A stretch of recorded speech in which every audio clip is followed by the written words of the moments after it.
When my ex-wife Brooke told the judge that daddies with no money don't deserve kids, she was laughing. Actually laughing right there in the courtroom like my heartbreak was the punchline to some cruel joke. She didn't just take my daughter. She made the world believe I didn't deserve her. The judge didn't look at me as a father, just a balance sheet with a heartbeat.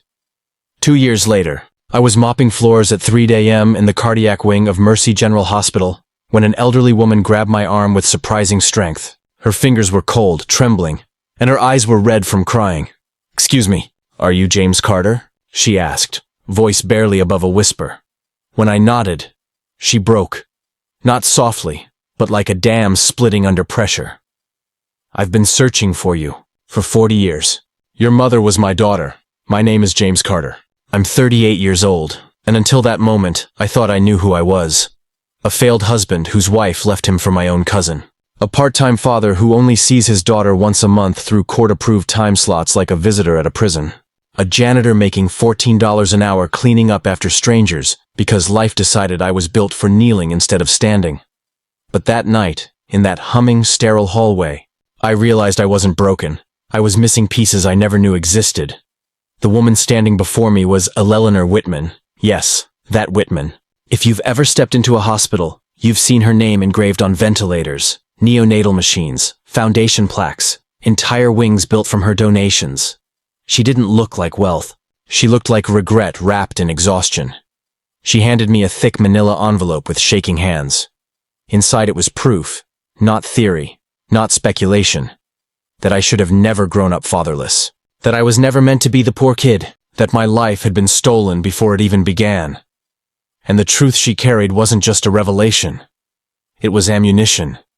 The kind you don't shoot, the kind you unleash. Everything after this moment would not just be about reclaiming my life. It would be about reclaiming my bloodline. For a long moment, I couldn't even open the envelope. My hands hovered over it like I was scared the truth might burn me. Eleanor didn't pressure me. She just stood there wringing her hands the way someone does when they've rehearsed an apology for years but never got the chance to say it. When I finally peeled it open, the first thing I saw wasn't paperwork. It was a photograph. A young woman holding a newborn baby in a hospital bed. Her eyes were mine. Not similar. Mine. Same shape.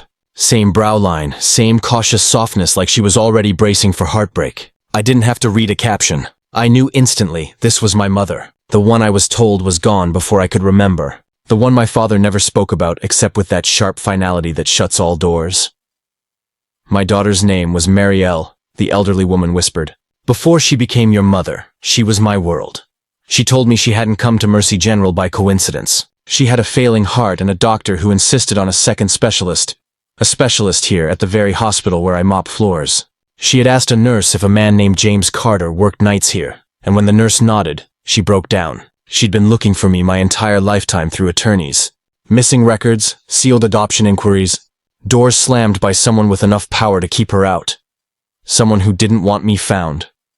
I sat down slowly on a plastic chair, unable to trust my own legs. The next document in the envelope was a birth certificate, not the one I grew up with.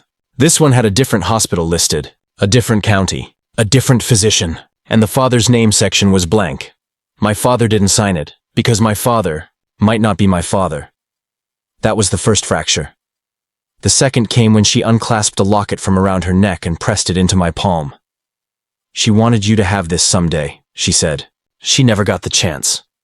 Inside was a tiny folded scrap of paper with handwriting that looked rushed but determined. 4 words only: if they take him, fight. I looked up at Eleanor and she shook her head before I could even ask. They didn't give her a choice. She didn't die. She was taken from you. I didn't breathe for several seconds. Taken. I had spent my entire life believing my mother died young. Now I was being told she didn't vanish by tragedy, but by force. What happened to her? I asked. The silence before her answer told me everything. This was not a simple story. Your mother's relationship wasn't approved of by the man she was with, she said carefully. Not because of who she was, but because of what she carried. What does that mean? I asked. Her eyes filled with a grief that had aged decades. It means you weren't just taken from her. James, you were hidden. Everything inside me tightened. My head, my throat, my chest. Like I was suddenly occupying a body 2 sizes too small. Hidden, shielded, smuggled? From who? From what? Eleanor rested a shaking hand over the envelope. "There is something else you need to know," she said. "Something your father kept buried. Something I couldn't reach you to correct. All my life I thought I was just unlucky, unsuccessful, forgettable, unchosen, but now it wasn't just identity loss I was facing, it was a stolen legacy. My whole life hadn't been small by accident. It had been made small. Someone benefited from me never knowing who I really was, and I sat there in a janitor's uniform, realizing I wasn't cleaning floors because life broke me. I was cleaning floors because someone buried me. And for 40 years, I never even knew I was underground. The custody verdict that never made sense. The morning of the custody hearing still sits in my memory like a bad taste that never goes away. I walked into that courtroom with hope, shaky and fragile, yes, but still hope.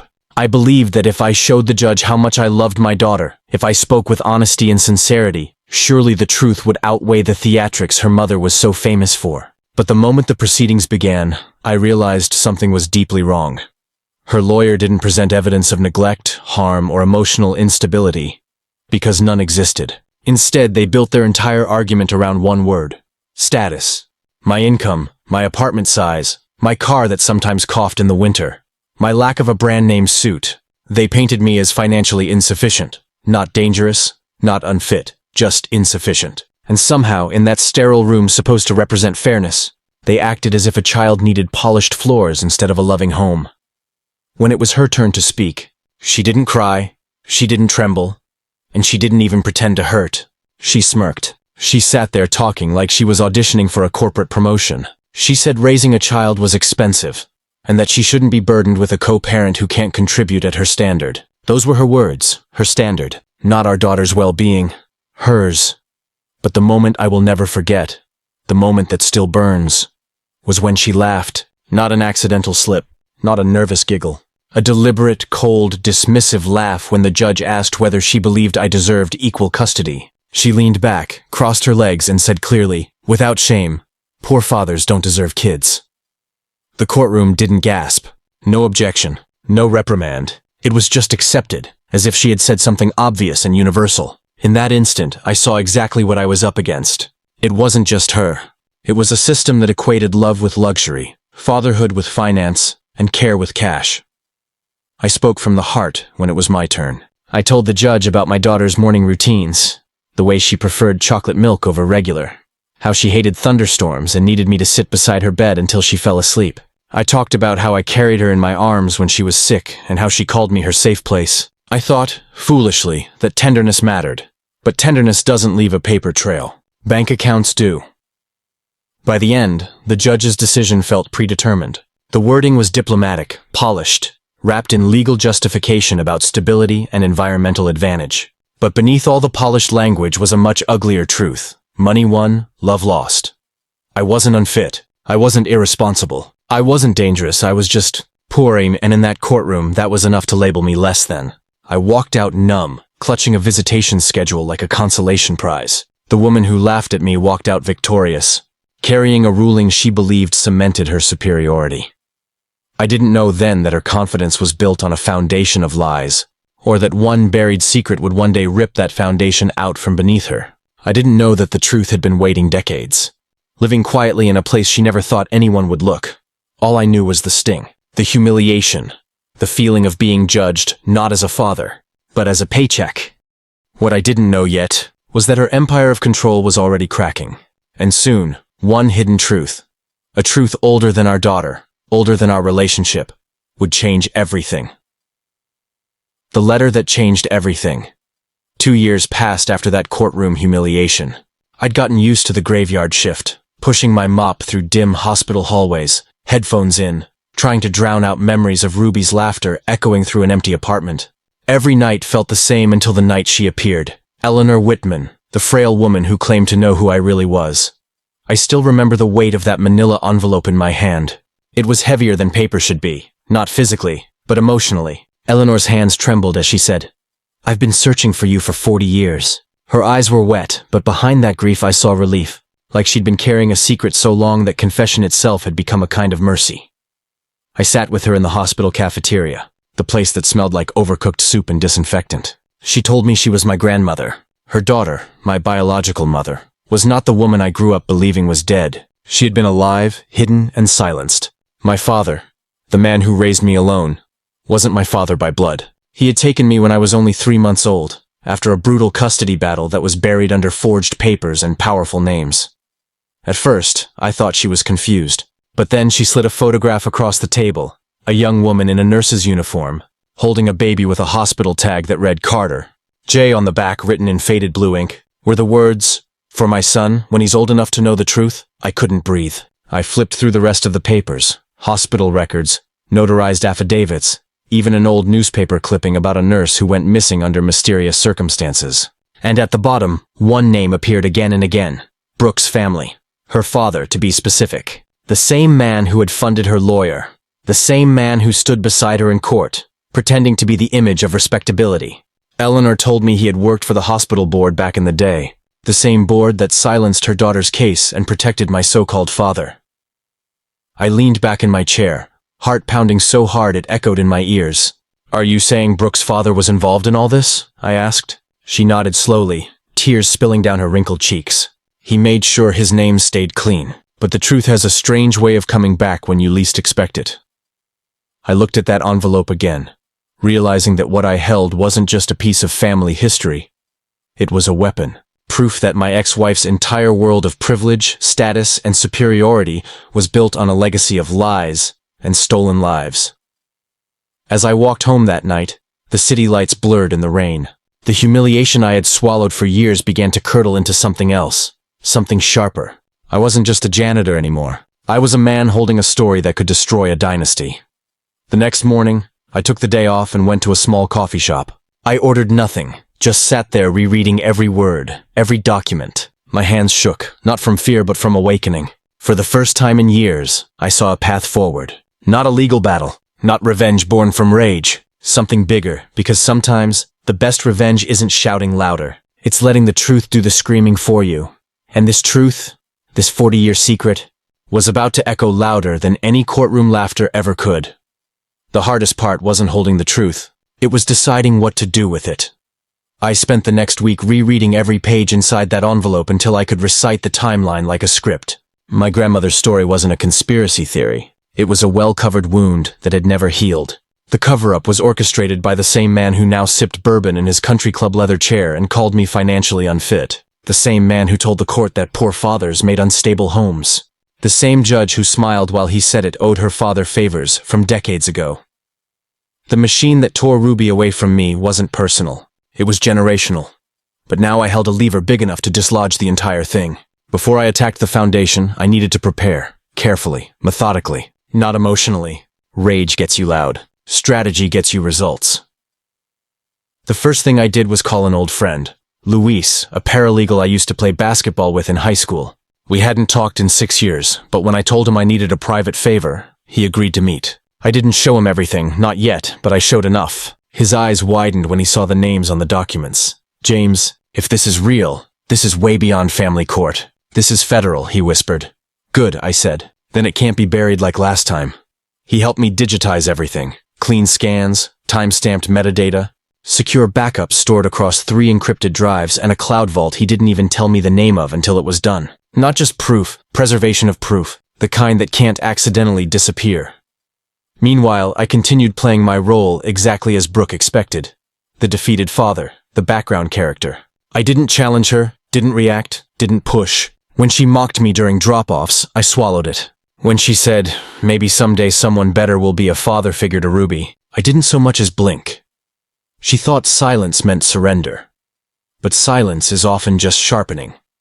She had no idea that while she was polishing her image online, I was dismantling her foundation offline. The first real crack came unexpectedly. During a parent-teacher conference at Ruby's school, I showed up early and sat at the corner of the classroom, waiting quietly. When Brooke walked in, she nearly froze. She hadn't expected me there, because she never expects me anywhere I'm not required by court order. The teacher, unaware of the tension, greeted us warmly and began talking about Ruby's behavior in class. Her drawings, specifically. Drawings of a large house on one side, and a tiny stick figure standing alone outside a fence on the other. "That one," the teacher said gently. She labeled Daddy. Brooke stiffened. The teacher continued. "She talks about you a lot. She says you're her almost dad. Almost. That word could gut a man. But I didn't show it. I just listened. The teacher then mentioned something else.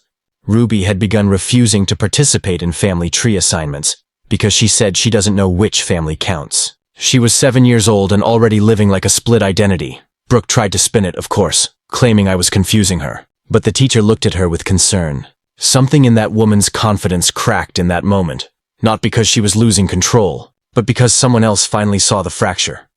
She wasn't used to witnesses. I walked out of that school with something I hadn't felt in years. Momentum. I realized I didn't have to fight her in her arena. The courtroom she controlled. The money she weaponized. The reputation she curated. I could fight her in the one place she could never control, the truth of who she was. When people finally saw behind the performance, the foundation was shaking. She just didn't know yet that the earthquake had already begun. The moment she realized, I wasn't broken anymore. The first time Brooke sensed something was changing wasn't during a legal meeting or a confrontation. It was during a conversation she wasn't supposed to hear. I had gone to pick up Ruby from ballet. I was early, and the lobby was crowded. So I waited outside by the benches while a group of mothers stood nearby chatting. Brooke pulled up a few minutes later, wearing her designer sunglasses and that permanent expression of superiority she carried like perfume. Normally I avoided her. There was no point fueling her ego. But that day, I stayed exactly where I was. One of the other moms waved at me and struck up a casual conversation. She recognized me from Ruby's school and said Ruby always talks about how I braid her hair and fix her broken toys. Brooke slowed her walk, listening. Then the mom said something that made her freeze mid-step. She really loves you. You can tell she feels safe with you. That one sentence landed harder than anything I could have said myself. Because Brooke didn't want Ruby to love me. She wanted Ruby to depend on her alone. Love is shared. Control is not. For the first time, I saw fear flicker behind her eyes. Not panic. Not anger. Fear. Like she sensed something slipping that she couldn't quite grab back. Later that week, she called me, which she never did unless she needed something. Her voice was sharp, brittle, masking the unease. Is there something you're not telling me? She asked. I played dumb. About what? She hesitated, which she never does. Brooke is a woman who speaks like she's reading from a teleprompter, perfectly rehearsed. But this time, she was scrambling. You're quiet. Too quiet. And that usually means you're planning something. I let the silence hang just long enough for her to feel it. Then I said, not everything I do needs your permission. She didn't like that. You could hear the static between her teeth as she tried to chew her composure back into place. Well, she finally snapped. Just don't forget the custody review is coming up. Courts don't like instability. Then she hung up, without waiting for a response. A nervous retreat disguised as a power move. But it wasn't the custody review I was preparing for. I was preparing for exposure. While she obsessed over image, I was documenting patterns. Neglect masked as luxury, emotional manipulation disguised as stability, public perfection, hiding private cruelty. I was collecting character all, the one thing she couldn't fabricate on Instagram. In parallel, I was building relationships. Teachers who saw how Ruby changed around me. Neighbors who saw who really showed up, a therapist who saw what Ruby wasn't saying out loud. None of these people knew the full story. Not yet, but they were already future witnesses just by watching her. The next big shift happened 3 Sundays later, during a drop-off. Ruby didn't want to go with her mother. She clung to my sleeve, silent tears rolling down her cheeks. She tried to hide it, wiping her face on her jacket, but Brooke saw. I saw, and for the first time, Brooke's confidence cracked on her face instead of behind closed doors. She wasn't angry. She was rattled. Because children don't perform. They reflect. She grabbed Ruby's hand too tightly, yanking her toward the car and hissed, "Don't make a scene." Too late, she already had, not in public, in her own head. That's when she realized it. I wasn't broken anymore. I wasn't defeated. And worst of all, I wasn't afraid of her. The empire she built on humiliation and power games had its first visible fracture. And soon, I was going to drive a wedge through it so wide it would never close again. The moment the past came back to collect. 2 weeks later, Eleanor called me again. But this time she didn't sound like a grieving grandmother. She sounded like a woman who had finally decided she was done being afraid. "I found something," she whispered. "Something your mother left behind. You need to come." I met her at her house, a quiet, ivy-covered place that looked like it belonged in another century. Inside, she walked slowly to a cedar trunk at the end of her hallway, opened it, and pulled out a sealed metal tin. Inside were letters, dozens of them, written by my mother over the years. Letters addressed to me. None had ever reached me because they had been intercepted, hidden, confiscated, before they ever left her hands. Some were dated after the day the official documents claimed she disappeared, meaning she was alive longer than anyone admitted, meaning someone made sure her voice died before she did. And on top of the stack was one final envelope, unopened, with a wax seal that matched the hospital crest, from the medical board where Brooke's father served. The conspiracy wasn't generational coincidence, it was intentional lineage. They didn't just silence my mother, they erased her. That night, I sat in Eleanor's guest room reading each letter by hand. My mother talked about holding me, about fighting for me, about being threatened, and about powerful men who believed money decided who deserved children. The exact same words Brooke laughed in court years later. It hit me then. Brooke wasn't just repeating her father's arrogance, she was inheriting his cruelty. My custody case was not a new wound. It was the second chapter of a theft that started before I learned to walk. And suddenly, I wasn't just fighting for Ruby. I was fighting for a history someone tried to bury before Ruby could ever learn it. The next day, I took the documents to Luis. This time, I didn't hold anything back. I told him everything. Every letter, every missing record, every forged custody paper. He took off his glasses halfway through and rubbed his face like he was trying to process the gravity. "This isn't just a case," he said slowly. "This is a detonator. We both knew what came next. To bring this out, I needed leverage first, before I exposed it. Because once I lit the fuse, there would be a war. And men like Brooke's father don't lose quietly. So we built a timeline, a legal chain, a digital record that could withstand scrubbing, denial, or bribery. That's when Luis connected me with someone else, an investigative journalist who specialized in medical board cover-ups. We didn't go public yet, but we gave them just enough to know that if anything happened to me, or to Elena, the story would surface anyway. For the first time in my life, I wasn't the vulnerable one. They were. A shift happened internally. 2. I stopped thinking of myself as the man who lost everything. I started thinking of myself as the man who finally knew where to strike. And soon, Brooke felt it. She called me with a tone I hadn't heard before. Cautious. "Are you planning something?" she asked again. This time I didn't play dumb. "Not planning," I said quietly. "Preparing." She didn't speak for several seconds. Then she said sharply, nervously, "James, don't make a mistake you can't take back." But what she didn't understand is, this wasn't revenge anymore. Not just revenge, it was restoration. A stolen legacy coming home, one court date at a time, one truth at a time, one generation at a time, and very soon, she was going to learn what happens when a lie meets daylight. The courtroom smelled of old wood and tension. Every sound, a cough, a shifting chair, the click of a pen, felt amplified. Brooke sat across from me, confident as ever, wearing that same smug expression she'd had the first time. Her lawyer whispered something to her, and she smiled faintly, like she already knew how this day would end. But this time she didn't. Luis stood beside me, calm but sharp. The kind of calm you only have when you know something the other side doesn't. The judge, the same one who had granted Brooke temporary custody months before, looked at us with mild impatience, flipping through the thick case file. "Mr. Thatcher," he said, "you've requested to reopen this case on grounds of withheld evidence. This is highly unusual. Are you certain you want to proceed?" Luis nodded. "Yes, Your Honor. What we're about to present changes everything." The judge gave him a slow nod. "Proceed." Luis began by explaining the chain of custody, how official documents from my mother's case decades earlier had been falsified, how the same names appeared again in recent custody filings, and how both connected directly to the Ridgefield Medical Board, the one Brooke's father once chaired. He handed the judge copies of the letters, the sealed tin photographs, and records that had gone missing until we recovered them.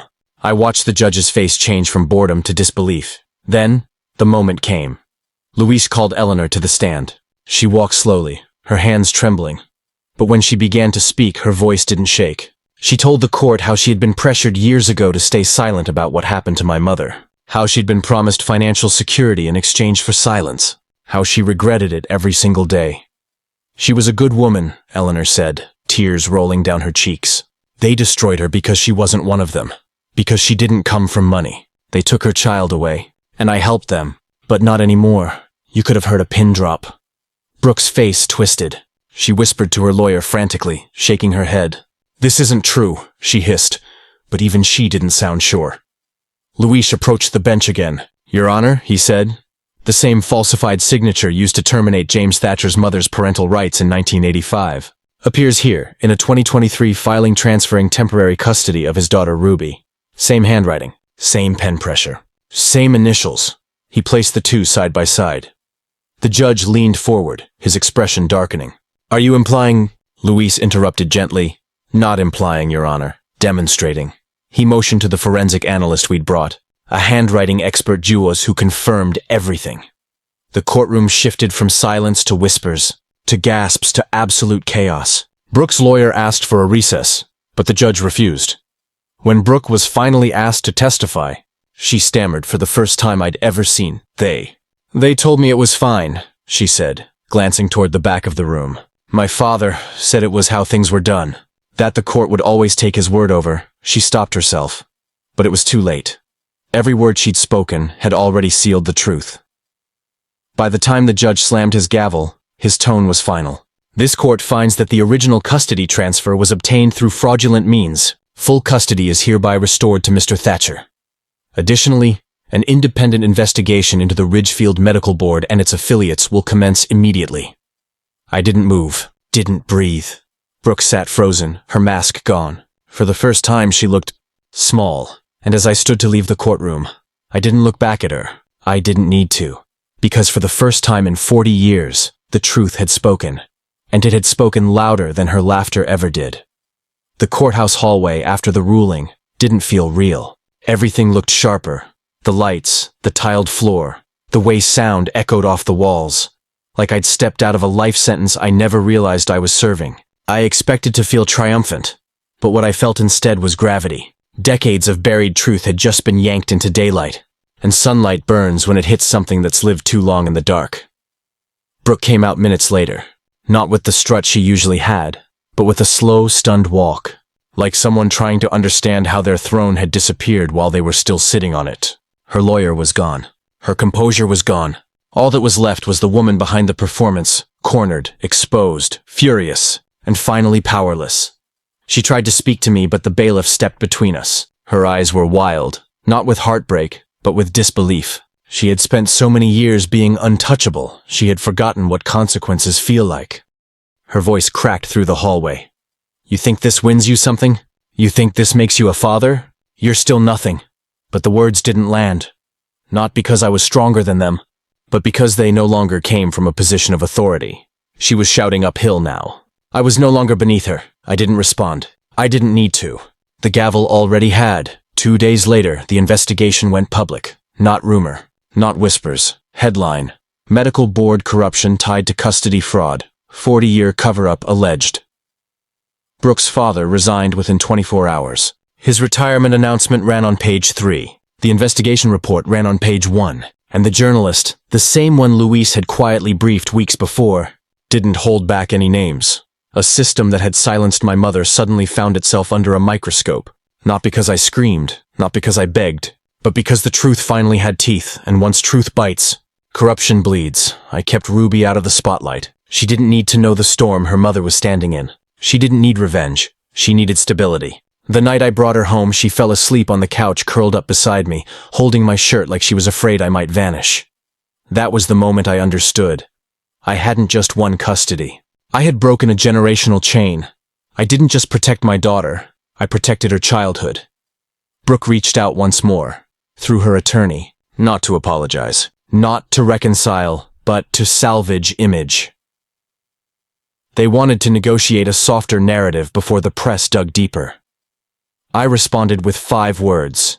The truth isn't negotiable. For a woman who lived off perception, that was the one sentence she couldn't fight. And then, almost poetically, a strange public shift began. The same people who had praised her, sided with her, envied her, reposted her polished life, now distanced themselves. Wealth protects until it embarrasses. Then it abandons. She had built her identity on status. I had rebuilt mine on truth. One decays. The other roots. There's a moment in every revenge story where payback arrives. But the real power isn't in the fall of the person who hurt you. It's the restoration of what they tried to take. For 40 years, This family line had stolen fathers from their children. The cycle ended here, with a janitor, with a child who finally got her home back, with a truth that refused to stay buried any longer. The hearing room was full, but you could have heard a pin drop when the judge finished reading the DNA and birth documents aloud. Brooke's smirk, the same one she wore the day she told the court poor fathers don't deserve kids, was gone. Her attorney kept whispering in her ear like damage control could undo the truth. But there's no legal spin big enough to bury a stolen legacy. I didn't stand up and shout. I didn't curse. I didn't rage. I just breathed. For the first time in years, I felt taller. The judge looked at me with something I hadn't seen from anyone in a courtroom before. Recognition. Not pity. Not sympathy. Recognition. This father, he said slowly, was not a man who failed his child. He was a man who was deprived of the resources that rightfully belonged to him. Those 40 years of silence, of buried documents, of a stolen lineage, every one of them was laid bare on the record. Full custody was granted. Not out of revenge, not out of charity, but out of truth, finally having a voice. Brooke stormed out of the courtroom before the gavel even dropped. She didn't laugh this time. She didn't even look back. When Ruby ran into my arms afterward, she hugged me with both arms around my neck like she was afraid I'd disappear if she let go. I told her quietly, "You'll never have to wonder again if you belong. You were born into a family that tried to lose you, but found you again anyway." And later that night, when we walked past a wing of the hospital bearing the Wittmann name, my daughter looked up at me and said, "That's our family now?" I smiled. "No," I told her. "It always was."